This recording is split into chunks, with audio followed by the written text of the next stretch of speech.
Right, next up the Britannia Challenge Cup. This is Riverside from America up against Stratford-upon-Avon, fairly local, on the Buck Station here in the red and white.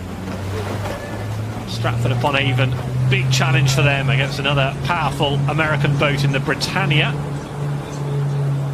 Again, looking at this crucial stage of the race. Races are won or lost around Temple Island, aren't they? In those first couple of 100 metres, get your steering right, get out in front, and it could be yours.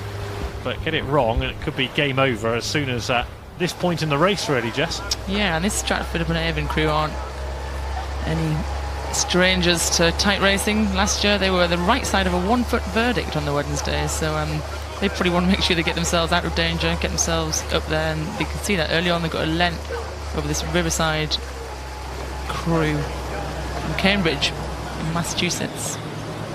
Approaching Fawley now and just having a look at Stratford-upon-Avon. This is, you say, no stranger to tight finishes. This could be another one, couldn't it? I know we're early in the race still, but Riverside against Stratford-upon-Avon here, there's nothing to call between these two boats. They're both well positioned on their stations. The steering looks good. They have the advantage of having a cox there. You can see in the Britannia they've got the cox in there.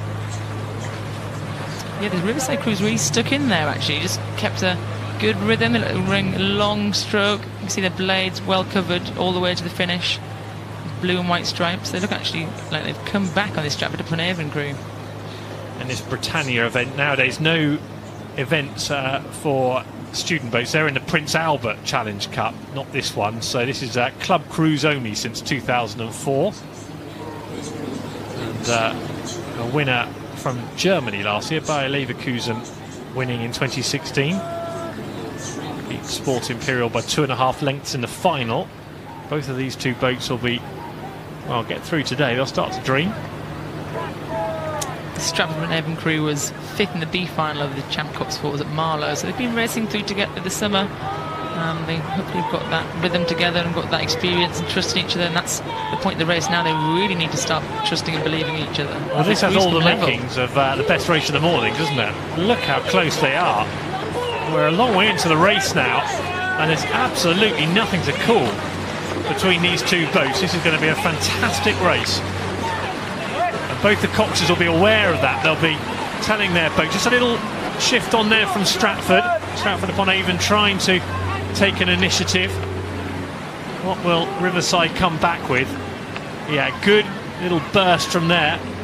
Stratford-upon-Avon boat. This is going to be very interesting to see how this race unfolds, Jess. Yeah.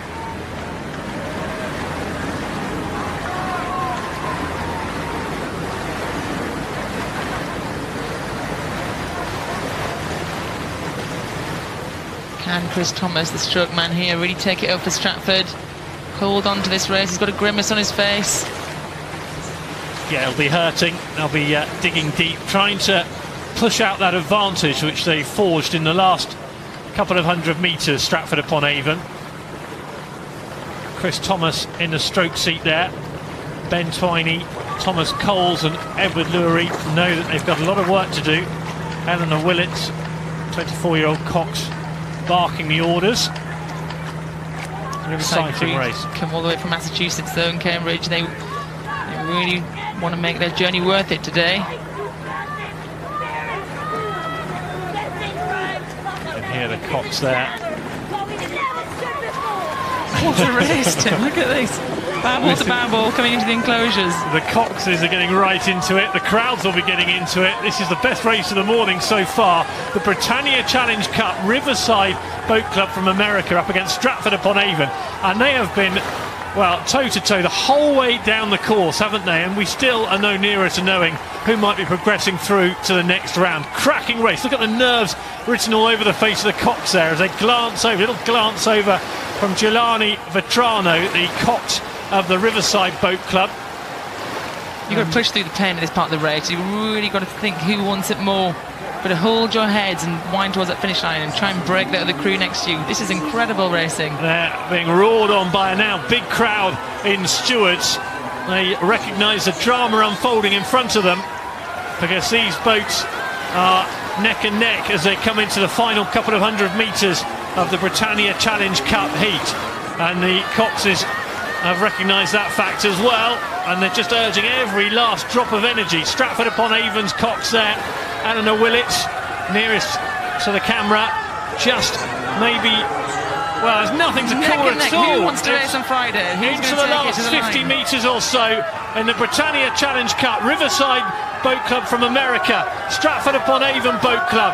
Nothing at all to call. Who's going to be first over the line? Who progresses through to Friday? Last couple of strokes, and they could be crucial. It's going to be on the buck station, the Stratford-upon-Avon Boat Club, but only just against Riverside Boat Club in America, I think. But that's only on the initial look. Look at the pain across the faces of the rowers there. And Stratford-upon-Avon Boat Club have beaten Riverside Boat Club, but it was marginal, Jess. What a race. Those early people down in Stewart's Day got a best race of the day so far. They don't come closer than that, really, do they? Let's just have another look at the finish.